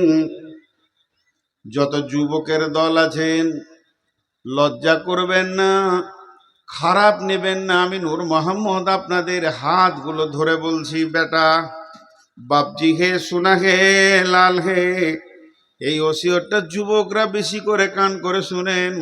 আল্লাহর নবী বলছেন, লা তাশরিবান্নাল খামরা, খবরদার হে যুবকের দল, তোমরা মদ পান করিও না। ফাইন্নাহু রাসুন কুল্লি ফাহিশাতিন, মদ হচ্ছে সমস্ত নোংরা কাজের মাথা। অন্য হাদিসে আছে, ফাইন্নাহু মিফতাহুন নার, জাহান্নামের আগুনের চাবিকাঠি। যে লোকটা মদ খেয়ে নিল, যে লোকটা মদের বোতল হাতে নিল, সে যেন জাহান্নামের চাবিটা হাতে নিল। যে লোকটা মদ খেয়ে নিল, সে যেন জাহান্নামের তালা খুলে নিজেই জাহান্নামে ঢুকে গেল। আল্লাহর নবী আর একটা হাদিসে বলছেন, ফাইন্নাহু রাসুন কুল্লা ফাহিশাতিন, পৃথিবীর বুকে যত নোংরা কাবিরা গুনাহ আছে, সমস্ত গুনার মাথা হচ্ছে মদ। যে মদ পান করবে, তার দ্বারা সমস্ত গুনাহ হয়ে যাবে। যতগুলি লোক আছেন সবারই মুখে একবার আওয়াজ শুনবো, শব্দ। চিল্লাইতে হবে না, ভদ্র মিষ্টি সুরে উত্তর দেবেন। মা বোনেরা মনে মনে বলবেন, আওয়াজ করবেন না। আর পুরুষরা আওয়াজ করে বলবেন, আপনাদের এলাকায় যত কুকুর আছে, কুত্তা, 4 পায়ের কুত্তা ঘুরে ঘুরে বেড়ায়, এরা মদ খায়? সবাই বলেনি, পেছনকার লোকরা বলেনি, এরা মদ খায়? মানুষে কে ভালো? কুকুর ভালো। আহা, সমাজের লোক কুকুরকে ভালো বলেছে, তাহলে এদের জিন্দেগিটা কোথা গেল? জি, মদ এত খারাপ জিনিস, সমস্ত ব্রেনকে শেষ করে দেয়। আবার একটা গল্প শোনাইছি, 2 বন্ধুতে বসে বসে গল্প করছে যে প্রধানমন্ত্রী হবি। বলছে, তোর শখ কত রে? ভোটে জিততে হবে, আবার মন্ত্রিসভায় ভোট হবে, এমপি ভোট হবে, তারপরে মন্ত্রিসভায় ভোট হবে, তারপর ক্যাবিনেট ভোট হবে, এই হবে ওই হবে, তবেই মন্ত্রী। বলছে তোর হুঁশই নাই, প্রধানমন্ত্রী হতে গেলে বেশি সময় লাগে না, এখন আমরা সাধারণ মানুষ এক বোতল খেয়ে নেবেই মন্ত্রী হয়ে যাবে সেকেন্ডে। কি আইন জি, রাস্তায় আইন জারি করবে, এই করব এই করব। মদ খেলে মানুষের হুঁশ থাকে না, হুঁশ থাকে না। আর মদের থেকে একটা ভয়ানক খারাপ নেশা আছে, সেটা মৌলবীরাও খায়, আমরাও খাই, আপনারাও খাই। শেখ সাদি বলে দিয়েছে, তোটা আজকার বলছি না। তো মদ খেলে হুঁশ থাকে না, তো ও পাগলের মতো হাঁটবে, ডান দিককার পা বাঁ দিকে, বাঁ দিককার পা ডান দিকে। একজন মদ খেয়ে নিয়েছে ফুল, যে বাড়ি যাচ্ছে, লটাস ফটাস লটাস ফটাস, রাস্তায় আর সোজা করে হাঁটতে পারছে না। বাড়িতে গিয়ে চাবি নিয়ে ঘরের তালাতে ভরছে, পুশ করবে আর কি, যে চাবি খুলে ঢুকবে, তো চাবিটাকে এমনি করে তালাতে দিয়ে খালি এরকম করছে, ঢোকাতে পারছে না। তখন ওর বউ বলছে, মাতালের বউ, যে চাবিটা আমাকে দাও, খুলে দিই। তখন মাতাল বলছে, এই শালি, শালি না বউ, এই চাওয়ালা, তুমি এক্ষুনি বেরো প্যান্ডেলের বাইরে, একবার ওখানে নামাবে না কেতলি, বেরো, ধরো তোমার বাপ ভাই গোষ্ঠীকে বলে দেবে নূর মোহাম্মদ যেখানে থাকবে সেখানে চা নিয়ে যাস না, সোজা চলে যাও রামপুরহাটি স্টেশন, বহু লোক বসে আছে চা খাওয়ার জন্য, ওই বেরো। হাঁটন দেখো, আর নবাবী হাঁটন দিচ্ছে, এই চাওয়ালা তোর এত লেট হচ্ছে কেন বেরোতে? ওহ, কত কষ্ট করে হাঁটছে ও, একজনাও এক কাপ চা খাবেন না। আর হাদিস কোরআনের তফসিরের সময় চা আমি নিজে খাই না, কাউকে খেতে দিই না, এটা খুব কষ্ট পাচ্ছি বলে আমি জিভটা খাই, স্লিপ করি। তো ও ওর বিবিকে বলছে, শালি আমি ঠিক আছি, ঘরটা লড়ছে, তুই ঘর ধর। অঙ্ক দেখেন, হিসাব। তখন মাতালের বউ দেখছি যদি ঘরটা না ধরি তো মারবে। মাতাল যখন রিচার্জ করে বউকে, আনলিমিটেড রিচার্জ করে, মারতে লাগলে তো মারবে। তো জানের ভয়ে ঘর ধরে আছে, কি করবে, পরের বেটি মার খাবে খামখায়। তালাতে তো চাবিটা পুশ করতে পারলো না, লটাস করে সে এগনেতে পড়ে গেল। মাতাল যদি একবার পড়ে যায় উঠতে পারে না, অনেকক্ষণ পড়ে থাকবে, ঘন্টার পর ঘন্টা। তো বাড়িতে পড়ে আছে। আর কুকুর নামে একটা প্রাণী আছে, আপনাদের সাগরদিঘিতে পাওয়া যায়, দেখেছেন কুকুর? আহা, দেখেনি, কলকাতায় চিড়িয়াখানায় পাওয়া যাবে কুকুর। কুকুরের বদগুণও আছে, ভালো গুণও আছে। ভালো গুণগুলো খুব সলিড সলিড গুণ আছে। তার মধ্যে একটা হলো মালিক ভক্ত হয়, 2 নম্বর হলো না খেয়ে সবর ধরে থাকতে পারে। এরকম ভালো ভালো গুণ আছে। তার মধ্যে একটা গুণ কি জানেন? একটা গুণ হচ্ছে কুকুর মানুষের মতো যেখানে সেখানে পেশাব করে না। ও পেশাব করার আগে জায়গাটাকে এক্সামিন করবে, নাকে করে মাল দেওয়া যাবে কিনা, এখানে ডেলিভারি দেওয়া যাবে কিনা, পেশাব লেগেছে তারপরও। আর মানুষ যেখানে সেখানে পেশাব করে। তো এবার ওদের ঘরে একটা কুকুর এসছে, খাওয়ার তল্লাশে, হাড় হাড্ডি খাবে, তো দেখছে পেশাবও লেগেছে। তুই তার বাথরুম পেশাবখানা যাবে না, ডেলিভারি দেওয়ার জন্য একবার কাঠের কাছে গেল, একবার ইটের কাছে গেল, একবার এখানে গেল, খালি শুনছে, জায়গা পজিশন পেছে না।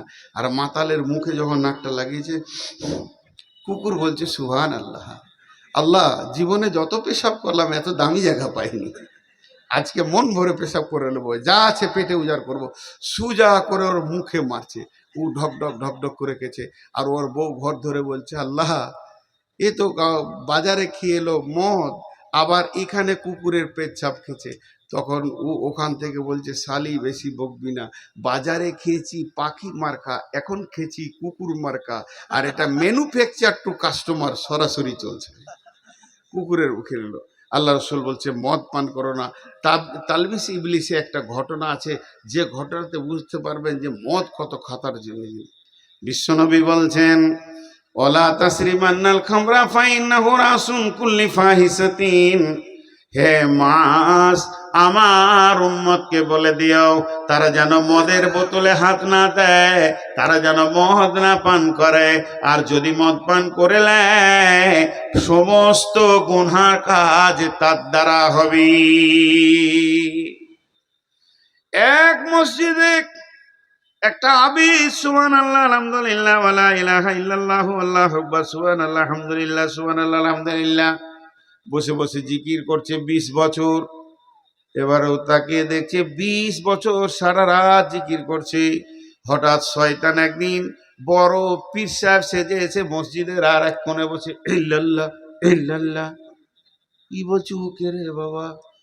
আমি তো 20 বছর ধরে যুগড়ে চালিয়ে যাচ্ছি, এসার পর বসি ফজরে উঠি, এত রাত ধরে জিকির করছি, 20 বছরে দেখতে পাই না। এই মালটা আবার কোথা থেকে এলো?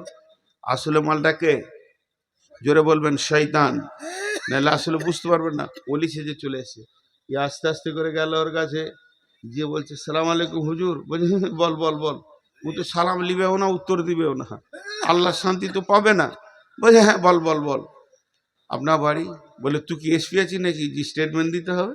আমার বাড়ি কোথায়? আমি আল্লাহর ওলি, আমি জিকির করছি। তুই জিকির কর, আমিও করি। নতুন মানুষ তো বলছি তুই কতবার জিকির করলি? বলছে এই সেই এসার নামাজ পড়ে একটু ঘুমিয়ে গেছিলাম, তো 11টার সময় ঘুম ভাঙলো, তো উঁচু করে বসেছি, এই সুবহানাল্লাহ আলহামদুলিল্লাহ ওয়ালা ইলাহা ইল্লাল্লাহু আল্লাহু আকবার ওয়ালা হাওলা ওয়ালা কুওয়াতা ইল্লা বিল্লাহ, এই চতুর্থ কলেমাটা এই 200 বার হলো। এবার ইস্তেগফার পড়বো 200 বার। আপনার কবার হলো? আমার 3 লাখ হয়ে গেল। ওর মিছে কথা বলতে লাইসেন্স লাগবে না, আছে আগে থেকে। শয়তান আছে। 3 লাখ বার, 3 লাখ, 3 লাখ। তখনই হালকা করে বলছে বুঝবি না রে বাপ, মারেফাতের তথ্য আছে এখানে। শরীয়ত হাকিকাত তরিকাত মারেফাতে যে গাঁজার টান মারে, এদের দলে চলে গেছে। ই তখন বলছে আমি শিখতে পারবো। পারবি, শিখতে গেলে খুব কষ্ট আছে, তুই পারবি না। বলে কি করে করতে হবে? বলে তাহলে কোরআনের আয়াত শোন। ই বুঝতে পারছে না যে শয়তান কোরআনের আয়াত দিয়ে ধ্বংস করছে ওকে। বিসমিল্লাহির রহমানির রহিম। ইয়া আইয়ুহাল্লাযীনা আমানু তুবু ইলাল্লাহি তাওবাতান নাসুহা আসা রাব্বুকুম ওয়া ইউকাফফিরু আনকুম। লম্বা আয়াত। হে ঈমানদারেরা, তোমরা তওবা করো, প্রতিজ্ঞাবদ্ধ তওবা। আর তওবা যখন করবে আল্লাহ জীবনের গুনাহ মাফ করে দেবে, মারফাতের দরজা খুলে দেবে। তাহলে তোমাকে তওবা করতে হবে আল্লাহর কাছে। তোমার চোখ দিয়ে পানি আসবে। তখন এই খেপা বলছে আমি এত তওবা করছি তাও চোখ দিয়ে পানি আসছে না। ই তখন মুচকি হেসে বলবে আসবে কি করে, আসবে কি করে? তার মতো একটা কাজ করতে হবে, একটা গুনাহ করতে হবে। আর ওই গুনাহটা করার পর যখন তুমি তওবা করবে তোমার চোখে পানি আসবে। তখনও গাল চুলকাইতে লাগলো। একটা গুনাহ, তো একটা গুনাহ করব না, না করি, চোখে যদি পানি আসে ওলি হয়ে যাব, করি। বলছি কি গুনাহ করব? বলছে তোকে আর কি বলবো, তুই দুর্বল মানুষ। ছোট ছোট গুনাহ বলি না, ছোট গুনাহ। তুই এক কাজ কর, ব্যভিচার করতে হবে তোকে। হ্যাঁ, ব্যভিচার, জিনা? হ্যাঁ। বলছি তোর দ্বারা হবে না, মারে ফেলতি, ভাগ, আর আসবি না আমার কাছে। আবার 10 মিনিট পর গিয়েছে। বলছে ওইটা বাদ দে, আর কিছু আছে? বলছে দেখ তুই এলি তো, তোকে সেকেন্ড চান্স দিচ্ছি, আর আসবি না। তাহলে তোকে একটা মার্ডার করতে হবে। মার্ডার? এটা ছোট গুনাহ। সরে গেল। আবার দেখছি ও চালাইছে জিকে ইল্লাল্লাহ ইল্লাল্লাহ। তখনই দেখছি যে আমার থেকে তো এগিয়ে গেছে। বলছে আর কিছু আছে? বলছে দান দান 3 দান, এটাই হলো শেষ চান্স। যদি মানবি তো মানবি, না হলে আমার কাছে আর আসবি না। তোকে জেনা করতে বললাম বললি পারবো না, মার্ডার করতে বললাম বললি পারবো না। তাহলে এখন একটা লাস্ট চান্স দিচ্ছি, 1 বোতল মাল খেতে হবে। খাবি? তাহলে তুই আমার মতো মারেফাতের ফকির হয়ে যাবি। অনেকক্ষণ থেকে ঢোক টোক গিলে বলছে এত রাতে পাবো কোথা? ওর পকেটেই ছিল, বার করে দিয়ে দিলে। মালটাকে, হ্যাঁ ও মাল নিয়ে গেছে। দিয়ে ও এটাকে ঢক ঢক ঢক ঢক করে খেয়ে নিল। দেখলা যে এখন মারেফাতের দরজা যদি খুলেই যায় তাহলে খায়। যখনই খেয়ে নিল, কাম রিপু সেক্স টনটনে হয়ে গেল, পাগলের মতো করছে মসজিদের ভিতরে। ও ভাবছে নিশাটা কেটে যাবে ফজরের আগে, কিন্তু পাগলের মতো যখন করতে লাগলো, শয়তান টুক করে তখন উঠে গেল, জিকির করা ছেড়ে দিলে মসজিদ থেকে বেরিয়ে গিয়ে ওই গ্রামের ভিতরে 7 ভাইয়ের একটা বোন, 7 ভাই গুন্ডা ডাকাত, বিরাট বড় এলাকায় ডনগিরি করে। তাদের একটা চাঁদের সোনার বোন, 7 ভাই যেন ওই বোনটা সকাল বেকার গালে চুমা দেয়, এত ভালোবাসে। সেই বোনটাকে রাত্রিবেলায় শয়তান কোলে করে তুলে নিয়ে এলো বিছানা থেকে তুলে নিয়ে এসে ওই আবেদের কাছে দাঁড় করিয়ে দিল। আর শয়তান নিজের হাতে ওর শরীরে যত কাপড় ছিল খুলে দিল। ই তখন সেক্সে আছে, এর ঘরে আছে, মদের চাপে আছে। রিপু যেন উত্তেজ হয়ে গেছে, মসজিদের ভিতরে মেয়েটাকে নিয়ে উবর হয়ে পড়ে গেল। যখন স্খলন হয়ে গেল, শক্তি কমে গেল, সঙ্গে সঙ্গে নিশা কাটতে শুরু করেছে।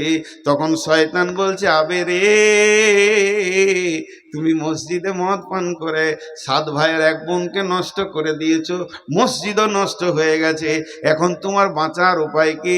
ওদের ভাই যদি জানতে পারে এখনই তোমাকে মেরে শেষ করে দিবে। তার আগে একটা সহজ বুদ্ধি দিচ্ছি, শুনে লাও। শয়তান কিভাবে ওকে খারাপ করছে। এ দেখো আমার কাছে চাকু রয়েছে, মেয়েটাকে আমি ধরছি, তুমি কেটে ফেলে দাও। আর দুইজনাতে তুলে নিয়ে গিয়ে নদীর ধারে পুঁতে দিব পাকে। এই বড় করে কেটে দিল, নদীর ধারে পাকে পুঁতে দিল। এবার আবেদ বলছে, কি করব, আমার দ্বারা মদ খাওয়া হলো, জিনা করা হলো, আমার দ্বারা মার্ডার করা, 3টে কাজ হয়ে গেল। কোন দিকে যায় পালাবার অনেক রাস্তা করছে, রাস্তা ব্রেনে আর আসছে না। কিন্তু ওই শয়তান গভীর রাত্রিতে ওই 7 ভাইয়ের এক ভাইয়ের দরজায় গিয়ে ধাক্কা মেরে দিয়ে বড় ভাইকে উঠিয়ে দিয়ে গায়েবী ভাবে আওয়াজ করছে, এ অমুকের বোন, অমুকের ভাই, বিছানায় গিয়ে দেখ তোর বোনটা নাই। ওই বোনটা নদীর ধারে পাকে পোঁতা আছে বাবলা গাছের নিচে, লাশটাকে দেখগা, এটাকে মার্ডার করেছে, মসজিদের ওই আবেদকে ধরগা। গভীর রাতে আওয়াজ পেয়ে 7 ভাই দৌড়ল আগের নদীর ধারে। বা বোনের গলা কাটা লাশ দেখে 7 ভাই তো পাগল হয়ে গেল। মসজিদ আবেদকে দিয়ে 2টা বাড়ি মেরেছে, মুখ দিয়ে খুলে গড় গড় করে বলে দিল, আমি মদ খেয়ে বেবিচার করে ফেলেছি, তারপরে মার্ডার করে দিয়েছে, আমার হুঁশ ছিল না। 7 ভাই মারতে মারতে ওকে লাশ বানিয়ে দিল। নাপাক হালাতে মসজিদকে নাপাক করে মদ পেটে করে বেবিচার জেনা করে মার্ডার করে জাহান্নাম চলে গেল। অতএব আল্লাহর নবী বলছেন, মাঝরে লা তাসরিবান্নাল খামরা ফাইন্নাহু রাসুন কুল্লা ফাহিশাতিন। হে মদ, খবরদার তোমরা মদ পান করবে না, আর মদ হলো সমস্ত গুনার মাথা। ওই লোকটা যদি প্রথমে মদটা না পান করত, বাকি 2টা কাজ করত না। এর মাঝে একটা কথা বলছি, রাজনৈতিক দলের দিকে তাকিয়ে দেখেন, তাতে সিপিএম ছিল যখন, তৃণমূল এখন আছে। আর যে কোনো রাজনীতিকে দেখবেন, কংগ্রেস যুবকদেরকে প্রথমেই মদের বোতল হাতে গোপনে ধরিয়ে দেবে, তাদের চরিত্রকে লুটে নেবে। আর এর বউকেও গাড়ি করে ঘুরবে, ওর বউকেও গাড়ি করে ঘুরবে। আর এমনি টনটনে ঘুরে বেরিয়ে রাজনৈতিক নেতারা জানে যুবকদেরকে পাগল করা যায় মেয়ে দিয়ে আর মদ দিয়ে। আল্লাহ রসুল বলছেন, লা তাসরিবান্নাল খামরা, মাঝরে জীবনে মদ পান করিও না, ফাইন্নাহু রাসুন কুল্লি ফাহিশাতিন, মদ হতে সমস্ত খারাপ কাজের মাথা। মিনাল জিন্নাতি ওয়ান নাস, এই কথাটা যদি ব্যাখ্যা করা যায়, এই দলে রাজনীতি নেতারা পড়বে, নেতারা ভালো ভালো চরিত্রবান ছেলেদেরকে একদম শেষ করে দিচ্ছে। ও ডিগ্রিওয়ালা ছেলেদেরকে আগে মদের বোতল ধরিয়ে দিচ্ছে, আর অমুকের বউকে নিয়ে ছবি তুলতে হবে, আবার দিয়ে আসগা। এই করতে করতে চারিদিকে গোলমাল লাগিয়ে দিয়ে রাজনীতি খেল চলছে।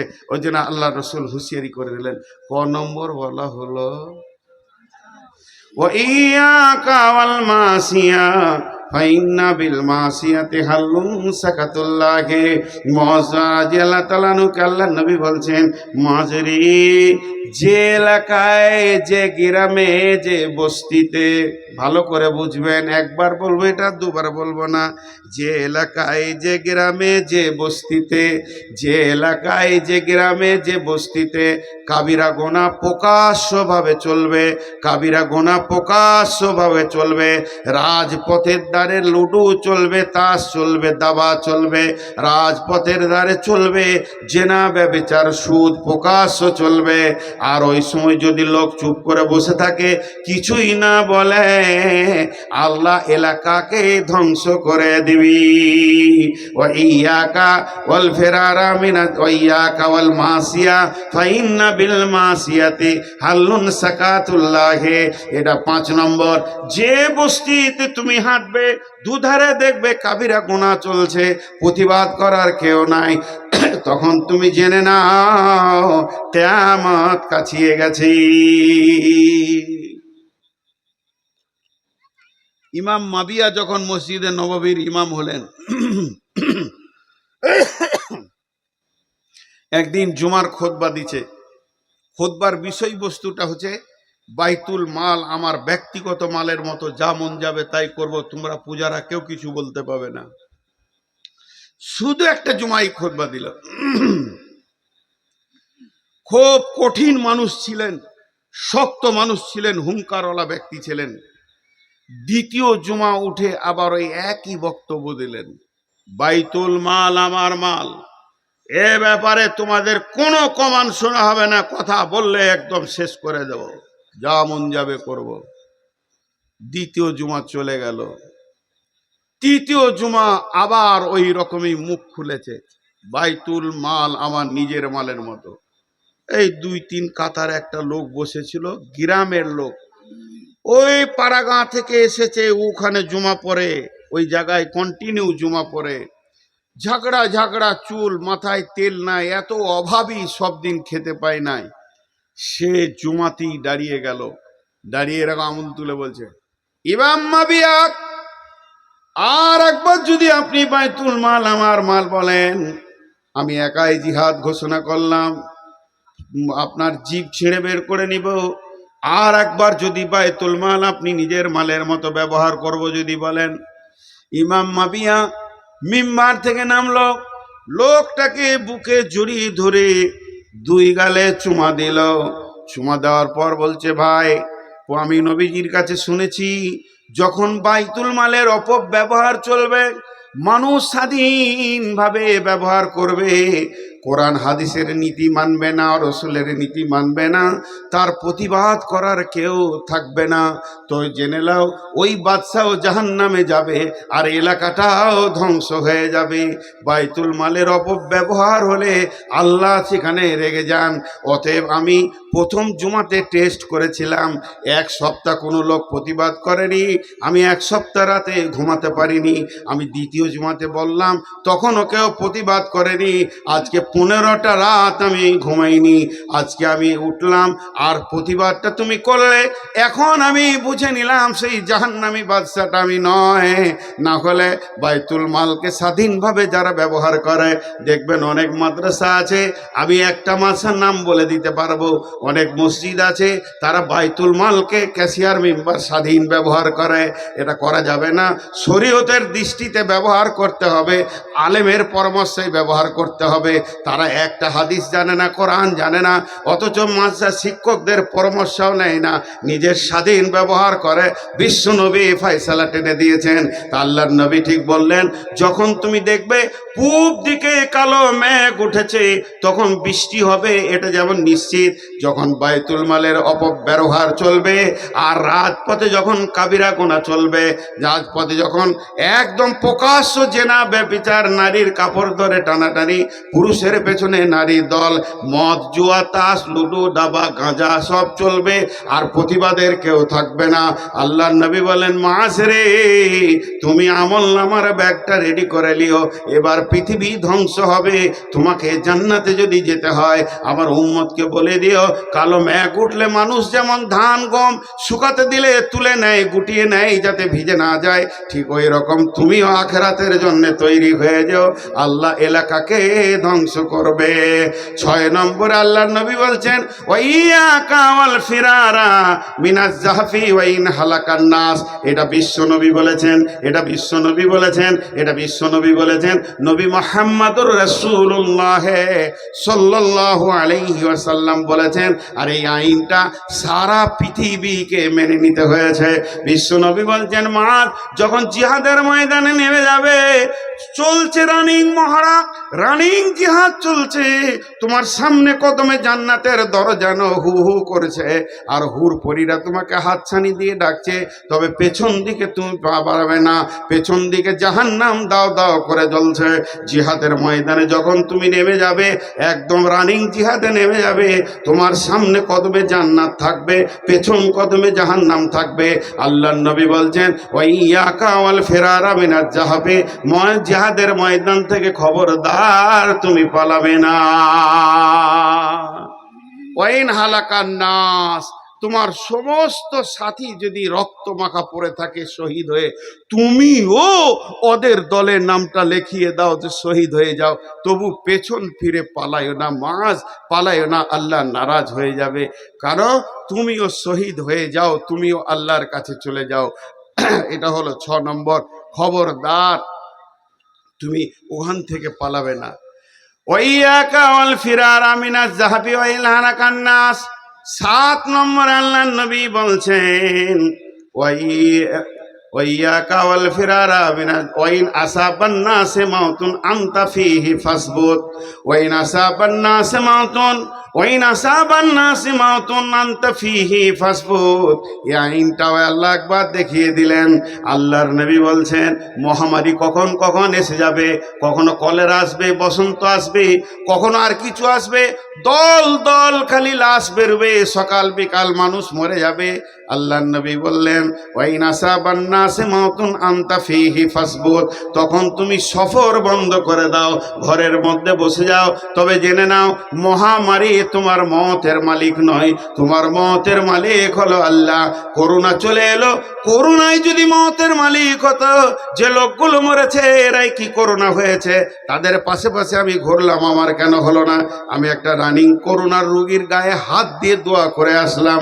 রাতের গোপনে গেলাম, সেখানে যেতে পারি না, মসজিদের চাপে পড়ে গিয়ে অনেক ঋণ হয়ে গেছে, আর জালসাও বন্ধ, কি করে মসজিদের ঋণ শোধ করবো? দৌড়ে চলে গেলাম পূর্ব বর্ধমান কাটোয়া, সেখানে শুনছি করোনা হয়েছে, 3 বার টেস্টে ধরা পড়েছে। তাকে গিয়ে বললে হুজুর আমার ভাইয়ের জন্য দোয়া করেন। বললাম ডেকে দেন। তার গায়ে হাত বোলাতেছি, হুজুর আমার গায়ে হাত দিবেন না। বলে না, আল্লাহর তাবারাক তাআলা পৃথিবী সৃষ্টি হওয়ার 50,000 বছর পূর্বে আমার মওতের ডেট লেগেছে, এবং কিভাবে আমি মরবো সেটাও লেখা হয়েছে। তুমি আমার মওতের মালিক নও, কোনো মহামারী মওতের মালিক নয়। তবে আল্লাহর নবী সফরটাকে বিরত করে দিয়েছে। এই গাঁয়ের লোক ওই গাঁ যাবে না, ওই গাঁয়ের লোক এই গাঁ আসবে না। এটা আল্লাহর নবী বলছেন ওয়াইন আসাবান নাস মাউতুন আনতা ফীহি ফাসবুত, যখন দল দল লাশ বেরিয়ে যাবে, যদি মহামারী এসে যায়, তুমি নিজের জায়গাটাকে আঁকড়ে ধরে বসে থাকবে, সফর বন্ধ করে দিবে। এটাও সারা পৃথিবী মেনে নিয়েছিল যে একমাত্র করোনাকে রোখার রাস্তা হচ্ছে সবাই সফর বন্ধ করে দিয়ে নিজের জায়গায় বসে যাও। এই যে আল্লাহর নবী বহুত দিন আগে বলে গেছেন। এটা 7 নম্বর।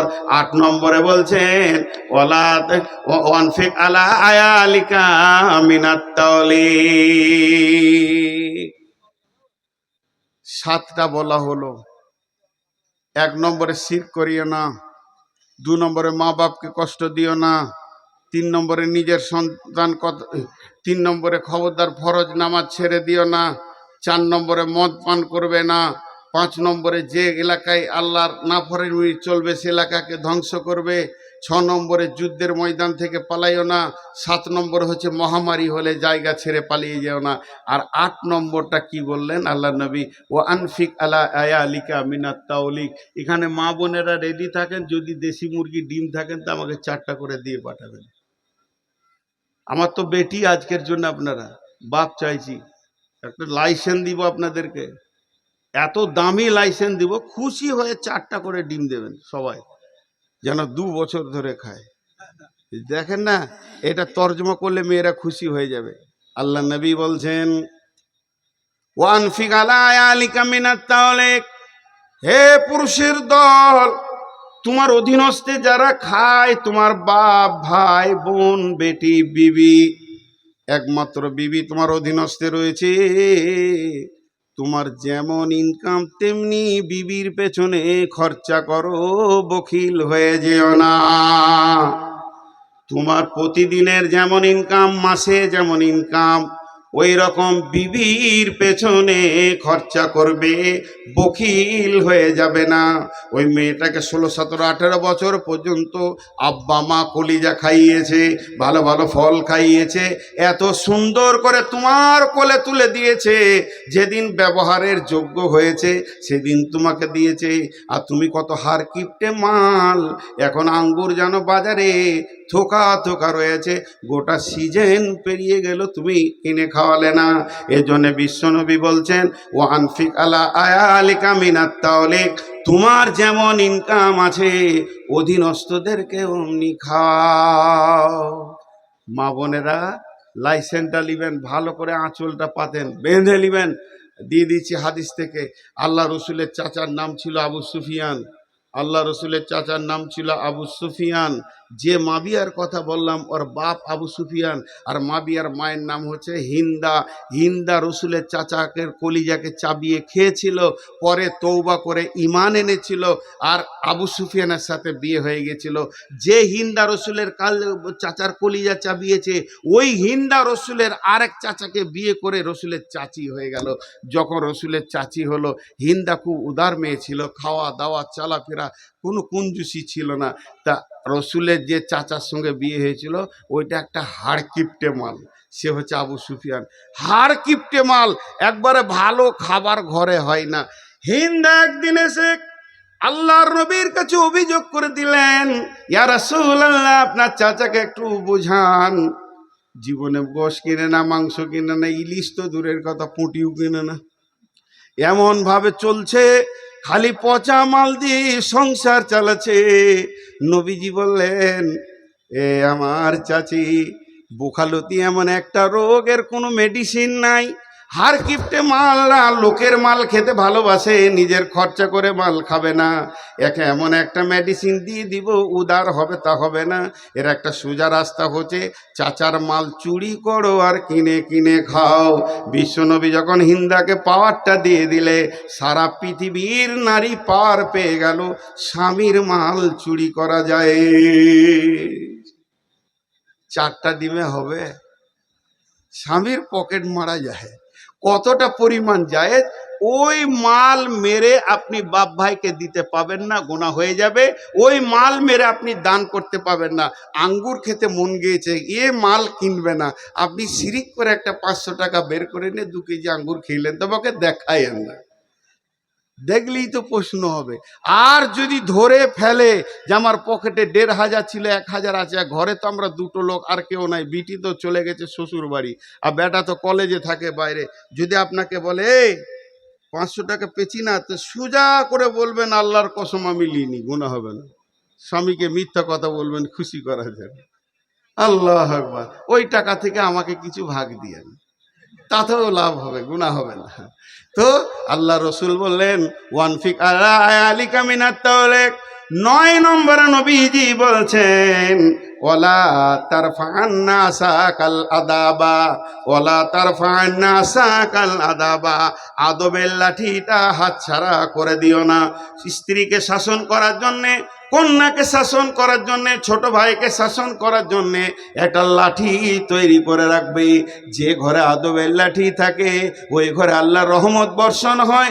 যেমন তুমি খাওয়াবে রাজার ভোগ, তেমনি দেখাবে তুমি বাঘের চোখ। কারণ তোমার অধীনস্থে যারা রয়েছে এরা শরীয়তের বাইরে গেলেই তুমি ধুমকাবে, তুমি শাসন করবে। এটা আল্লাহ বলছে, আল্লাহ রসুল বলছেন, ওলা তারফানা আসাকাল আদাবা। 9টা হয়ে গেল। এক নম্বরে শিরক করিও না, 2 নম্বরে মা বাপকে খবরদার কষ্ট দিও না, 3 নম্বরে জেনে বুঝে ফরজ নামাজ ছাড়বে না, 4 নম্বরে মদের বোতল ধরবে না, 5 নম্বরে হলো যে গ্রামে যে এলাকায় যে বস্তিতে আল্লাহ নাফরমানি চলবে আল্লাহ ধ্বংস করবে। 6 নম্বরে হলো খবরদার জিহাদের ময়দান থেকে পালাবে না, জিহাদের ময়দানে তুমি শহীদ হয়ে যাও। 7 নম্বরে হলো যখন মহামারী এসে যাবে তুমি নিজের জায়গায় নিজেই চুপ করে বসে যাবে, তবে এটা ঈমান রাখবে না যে মহামারী তোমাকে বেড়ে দেবে, মতের মালিক হলো আল্লাহ। 8 নম্বরে হলো তুমি যেমন ইনকাম করবে বিবির পেছনে খরচ করো। 9 নম্বরে হলো অধীনস্থদেরকে শাসন করার জন্যে তুমি আদবের লাঠিটা হাত ছাড়া করে না। কি লেখছে আমি বলে দেবো, বিরাজ জাদুঘর হুজুর খালি কালেকশন করবে, বলো মুখস্থ আছে। হাগো 17 বছর বিয়ে করছি, শ্বশুর বাড়ি কবে যেতে হবে এটা আমাকে বলতে হবে? দিবি? আমি লিবই না, আমি লিবই না। হাজি যে বক্তাকে চিঠি দিতে হয় আদায় করো ও বক্তা, ও গাঁজা খোর। এই আফসোস লাগে এটা আমাকে। তার মানে আমার ওস্তাদ বলছে তুমি রাস্তায় হাঁটছো আর পেছন থেকে যদি কেউ বেল বাজায় তো তুমি জুতোটা খুলে নিজের মাথায় 2 বার মেরে লিও। কেন? তুমি হাঁটতে জানো না, ওকে বেল বাজাইতে দুবো কেন? আমার পেছনে বেল বাজাবে তাহলে আমি তো রাখাল বাগান। আমি রাস্তায় এমন হাঁটবো গাড়িওয়ালা জানবে যে একটা জ্ঞানী মানুষ হাঁটছে, আমার জন্য বেল কেন বাজাবে? আর এখন সব থেকে বড় স্টাইল হচ্ছে রাস্তার মাঝে দাঁড়িয়ে গল্প করা। আমার ড্রাইভার বলে মাঝে মাঝে কুত্তে আপনি এলাকা মে শের বান যাতে। কত কষ্ট হয় ড্রাইভারদের, ও রাস্তার ধারে গল্প করবে। একটা 23 বছর ধরে জলসা করছে, তাকে যদি চিঠি দিতে হয় আদায় করো। আহা, ছেলেকে বিয়ে দিয়া শ্বশুর ঘর যে কথা বলতে হবে যে শ্বশুর ঘর যা, খালি বিয়ে দিয়ে দেখেন নাতি কখন করলে চেপে যাবে। হ্যাঁ, আর শ্বশুর ঘর যা যদি ছেলেকে বলতে হয় ওর বিয়ে না দেওয়াই ভালো। ও কথা আল্লাহ আকবার। 10 নম্বরটা শুনেন, এটা ট্রেস দিয়ে বলছি। লাখ কথার এক কথা, কোটি কথার এক কথা, রসুলের এই কথাটা সারা রসুল যে আমাদেরকে বলে গেছেন সব কটা যদি একটাই জমা করেন সব কথার এক কথা এটা। এই জন্য খুব ট্রেস দিয়ে বলছি, ছোট কথা একবারই দিলে ঢুকে যাবে, 2 বার বলতে হবে না এমন কথা। আর ওইটাই যদি সকলে দিলে থাকে সকলেই জান্নাতের ফায়সালা পাবো। সেই আল্লাহ নবী বলছেন মাস ওয়া আখিফহুম ফিল্লাহে। আর একবার বলছি মাস ওয়া আখিফহুম ফিল্লাহি। গুরুত্বপূর্ণ কথা 3 বার বলছি, মাস ওয়া আখিফহুম ফিল্লাহি। মাঝরে যেখানে তুমি থাকো, একা থাকো, সজ্জনে থাকো, তুমি জনসমুদ্রে থাকো, নির্জনে থাকো, জঙ্গলে থাকো, পৃথিবীর যে প্রান্তেই থাকবে সঙ্গে আল্লাহর ভয়কে রাখবে। যদি তোমার সঙ্গে আল্লাহর ভয় থাকে তোমার কাছে আর গুনাহ পৌঁছাবে না। সকলে জোরে আমিন বলবেন। আমি যখন একটা কথা বলবো বুঝে আমিন বলবেন। হে আল্লাহ, আমাদেরকে রসুলের ওসিয়তগুলোকে মানার তৌফিক দাও। এখন আপনাদের কাছে আমি একটা কথা বলবো। আমি যে এতক্ষণ বকলাম, আমি মাদ্রাসারই ফসল। যদি আমি এই যুগের মতো মাদ্রাসা যেখানে আছে ইসলামপুরে আমি না পড়তাম, এতগুলো কথা বলতে পারতাম না। নূর মোহাম্মদ যদি মরে যায়, আমি যদি এখনই মারা যাই, সমাজের বিরাট ক্ষতি হবে। তা হবে না, তিল পরিমাণ ক্ষত হবে না, একটা তিল পরিমাণ ক্ষতি হবে না। কিন্তু মাদ্রাসাটা যদি ধ্বংস হয়ে যায় সমাজের সব শেষ হয়ে যাবে, সব চলে যাবে। আমার মতো নূর মোহাম্মদকে এই যুগের মাদ্রাসা জন্ম দিতে পারে, এই মাদ্রাসা দাবি করতে পারে। আমার সামনে এসে নূর মোহাম্মদ তুই যা বকলি বকলি, তুই আমার পায়ের নিচে আছিস, তোর মতো নূর মোহাম্মদকে আমি জন্ম দিই। সেই ফ্যাক্টরি আপনারা করেছেন। একবার আল্লাহর হস্তে উদার চিত্তে হাতটা বাড়ান। আমি কিন্তু 5 মিনিটের বেশি থাকবো না, আউয়ালের মতো 1.5 ঘন্টা দিল আর করলো। আমি শুনছিলাম এই এত টাকা, এই এত টাকা, এত টাকা, 17টা নাম বলার পর না আমিন আল্লাহুম্মা আমিন। আরে ভাই এগুলো কেন শুনছিলেন? আমি তাল বেশি না। এগুলো যদি ঠিকমতো ব্যাখ্যা করা যায়, আউয়াল নাম করে বলছি মৌলানা আব্দুল আউয়াল, আমার মহব্বতের মানুষ, ওকে আমি ভালোবাসি, উনি আমাকে ভালোবাসেন, আমার থেকে অনেক গুণে বড় আলিম। উনি ইচ্ছা করলে আমাকে পড়াতে পারবেন, আমি নিজের মুখে বলছি মাইকে। ওই লোকটার কাছে যদি 1 ঘন্টা 2টা হাদিস শুনতেন, চোখের পানি আসতো। না শুনে এত টাকা দিল জরিনা, খাদিজা এত টাকা দিল, তো হলো তো দিল, তো কি করলি, নেচে বেড়াগা খালি এই করে করে 2 ঘন্টা কাটিয়ে দিলে।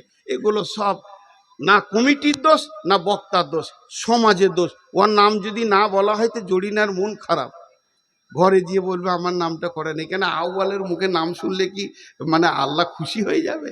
এটা প্রসেস নয়। সাহাবীরা কোটি কোটি বিলিয়ন ডলার দিয়ে দিয়েছে, হযরতে আবু বকর দিয়েছেন, উমর দিয়েছেন, ওসমান